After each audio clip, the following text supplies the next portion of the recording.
once a year.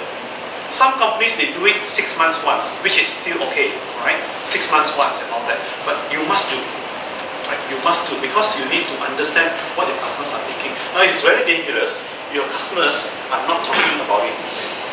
It is very dangerous if your customers are very, very silent. And when you ask them, so how about our sales and all that? Oh, nothing, very good. Then it's a danger you're going to lose the customer. So that is why do customer satisfaction survey at least once a year. At least a formal one once a year. After that, you can calculate and tabulate and look at where you are at this moment in time in terms of the product, in terms of your service, in terms of your pricing and all that. So, but you need to do, right? The bottom line is that you need to do the customer satisfaction survey. Customer interaction. Now, how often do you interact with your customers? And how customers interact with you? Now, right now, we need to keep very, very closely in touch with our customers, because if you don't keep in touch with your customers, your competitors will. You need to keep in touch with your customers because you will not allow your competitors to actually go in. Because if your competitors go in, you will be in trouble. If they get one chance to go in, you will be in trouble. So that is why you cannot allow your competitors any single room to actually maneuver and go in. So that is why, as much as possible, interact with your customers. Face to face, yes, I believe so. When you're salespeople, you interact with them face to face, right? Some important customers, you interact with them more often.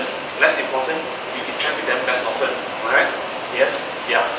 Right now, you can also interact with them through emails, through websites, and through social media. Now, how many of any of your companies have a Facebook account? Company Facebook account. You have that? You have? Yes, you have. No, not yet. No. I know some companies, they ban Facebook. Alright, they ban Facebook. Your companies don't have? No. Now, it's good if you can start off a page, a company's page. Alright, the company's page. Why? That is how you interact with your customers. Yeah, that's how you interact with your customers. A lot of customers will give comment, right, and all that on Facebook and all that. Yes. Yeah. Good comments they also give, they post it there and all that. Complain also, yes. Now, there's a two-way about it. When customers complain, they put it there, it is good because you know that you need to resolve it immediately. Alright? Also bad because the whole world will see. But if you can resolve it, then it becomes a good thing. Yes? Yes, the confidence, yes. Yes, Mr. So-and-so, we have already looked into your complaint and we have already resolved your complaint and all that. Right? Then they say, yes, thank you very much. That is the biggest selling point. So, go to any of the pages. Most of the big companies, they do have a Facebook page. At least a Facebook page. In fact, there are two things in Facebook, for example. Alright? Facebook has a group.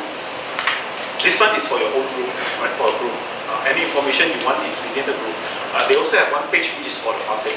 So you can actually have both. Now when you go up onto the Facebook, you can actually see the pages and also the groups. Yeah. So maybe for your housing developer, you can have a group. You have a group, you don't have a group, right? It's under the page. Yeah. It's a page. Yeah, page and group as well. Page and group as well. Yeah. Okay. Now it would be good if you have both also. Because any information you can actually upload it there also. Right now I'm also using Facebook a lot because I deal with all of my students, my participants and all that. Right now I'm also with an organization called Toastmasters and we do have our own group also. So that is why we interact with each other through groups. That's why nowadays we don't send out newsletters, we don't send out information or whatever. You want the information, the latest information, go to Facebook. Because practically everyone has a Facebook account now. Now who doesn't have a Facebook account? Nobody. Right? So everybody has a Facebook account. That's the easiest way to communicate, right? And the best thing about Facebook for me personally is that the whole world is the market. Practically anyone from the world is your market. So that is why it is important. And of course the process is in terms of cross-selling also. Cross-selling. Cross-selling is a very important aspect of selling, personal selling. Right? That's one of the P, personal selling part of it. So cross-selling is very important. You have heard about this word, right? I'm sure. No, you've not. You have heard about it? Derek, you have heard about it? You have heard about this word, right? Cross-selling? No. Oh, okay. So anyone